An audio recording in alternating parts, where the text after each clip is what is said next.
Hello, जय भोलानाथ, जय दसनाम।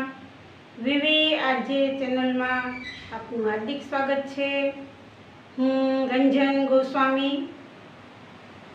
आजे नाना बाळको विषे बात करवा आवी छुं। जो कि काले मैं विडियो बहार पाड्यो छे। नाना बाळकोने गालपीछोड़ું थाय तो शुं करूं। तमे कदाच जोयो ज हशे अने गम्युं पण हशे। અને આજે એ જ રીતે નાનું બાળક જન્મથી દુબળું છે અને ઓછી ઊંઘ કરે છે તો શું કરે, એના માટે વાત લઈને આવી છું। તો મારી ચેનલ સબસ્ક્રાઈબ કરજો, લાઈક કરજો। નાનું બાળક કે જે જન્મથી જ અતિશય દુબળું છે, 1.5-2 કિલોનું છે કે 2.5 કિલોનું છે, તો એને આપણે વજન વધારવું છે તો શું કરવું, ઊંઘ નથી કરતું તો શું કરવું। તો દવાખાને તો ઘણા બધા ઈલાજો છે, ટીપા લખી દે છે, ઊંઘના ટીપા લખી દે, પણ એ બધી થોડી ઘણી આડઅસર કરે છે અને ખર્ચામાં પણ પરવડે એવું ન હોય, બધાને ખર્ચા પરવડે એવું હોતું નથી। તો ઘરગથ્થુ ઈલાજ છે એના માટે ફક્ત આપણા રસોડામાં જાયફળ હોય જ છે। જાયફળ આપણે રાખતા હોય, ચામાં નાખતા હોય, ખીરમાં નાખતા હોય, દૂધપાક બનાવીએ તેમાં કંઈ પણ આઈટમ બનાવીએ એમાં જાયફળનો ઉપયોગ આપણે કરતા હોય તો જાયફળ ઘરમાં હોય એ જાયફળ લેવાનું। અને મમ્મી જન્મતાવે બાળક જે જન્મ્યું છે તો એને ત્યારે તો બીજું કાંઈ આપવાનું હોતું નથી, ફક્ત ને ફક્ત એની માતાનું દૂધ જ એને પીવડાવવાનું હોય છે, સ્તનપાન કરાવવાનું હોય છે। તો ત્યારે એ બાળકને આ જાયફળ છે ને એ ઘસીને સવારે પાવાનું, એક નાની ચમચી। પણ એ કઈ રીતે, તો કે માતાનું સ્તનપાન દૂધ છે એ દૂધ નિતારી અને એક ચમચી લેવાનું, પછી જાયફળ આપણે વાટી નાખવાનું, ઘસી નાખવાનું। કાલે જેમ મેં વાત કરી હતી એ જ રીતે આજે પણ કે એક આપણે માર્બલ હોય કે કાંઈ પણ લીસું હોય, રોટલી કરવાનો પાટલો હોય, એની ઉપર એ આપણે ઘસી શકીએ।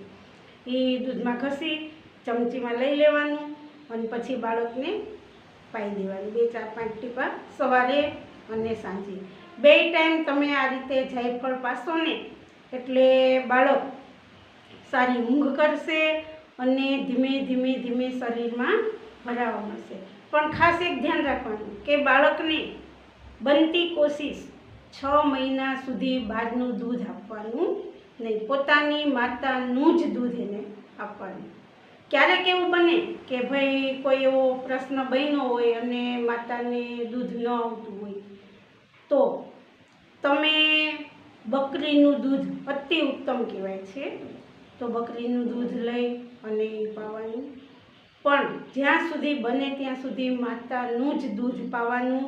અને આ રીતે મેં કીધું એમ જાયફળનો ઉપયોગ ઘસીને પાવાનો કરવાનો સવારે અને સાંજે, જેથી કરીને તમારું બાળક શાંતિથી સૂઈ પણ રહેશે અને શરીરમાં પણ ભરાઈ જશે, વજન પણ વધશે। અને બીજું કે જો એ દુબળું છે ને બાળક, તો તમારે જેમ બને એમ છાતીએ રાખવાનું। બાળક આપણે સૂતા હોય ને તો આપણે સૂતા હોય તો આપણી છાતી પર બાળકને રાખવાનું અને માથે ઢબુરાનું, એટલે બાળકને હૂંફ મળે।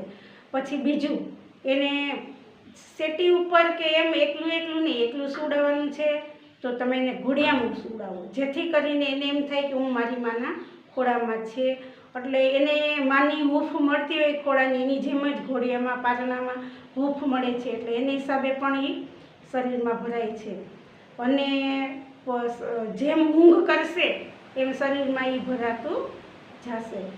આવી રીતે ઘણા આપણે હોય છે કે ભાઈ નથી સૂતું, હાલો ટીપા લખાવી, ટીપા લખાવીએ તમે એને પાઈ દો સૂઈ જાય, પાઈ દો સૂઈ જાય, પણ એ આડઅસર કરે છે અને પછી એને ટેવ પડી જાય છે। પણ નહીં, તમે આ જાયફળનો ઉપયોગ કરશો ને 5 થી 6 મહિના સુધી સતત તમે આ જાયફળ પાશો ને એટલે તમારું બાળક નોર્મલ બાળકની જેમ સરસ હૃષ્ટપુષ્ટ થઈ જશે અને બીજી કોઈ દવા લેવાની જરૂર પડશે નહીં। પણ 6 મહિના સુધી તો એની મમ્મીનું જ દૂધ પાવાનું અને જાયફળ આ રીતે 2 ટાઈમ ઘસીને પીવડાવવાનું। ક્યારેક એવું બને કે બાળક બહુ રડે છે, એને પેટમાં દુખે છે, તો તમે કંઈક બીજું સુવાદાણાનું પાણી છે કે ગ્રાઇપ વોટર એવું પાઈ શકો, પણ જાયફળનો જ ઉપયોગ કરો ને તો વધારે સારું। જય ભોળાનાથ, જય દસનામ.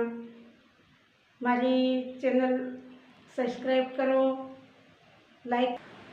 VVRJ Goswami channel. એમાં શું છે, આ વાત મારે એટલા માટે કરવી પડી, પણ લગભગ અત્યારે જાજી જગ્યાએ એવું બને છે કે બાળક ઊંઘ ઓછી કરે છે અને નબળા પણ હોય છે. તો મને એમ થયું કે આજે હું આ વાત કરું. આ વાત તમે આ પ્રયોગ કરશો એટલે ચોક્કસથી તમારું બાળક હેલ્ધી થશે અને સૂઈ પણ જશે, આરામથી ઊંઘ પણ કરશે. એટલા માટે થઈને આજે આ વાત કરી છે. તો મારી ચેનલ લાઈક કરો, સબસ્ક્રાઈબ કરો. જય ભોળાનાથ, જય દસનામ.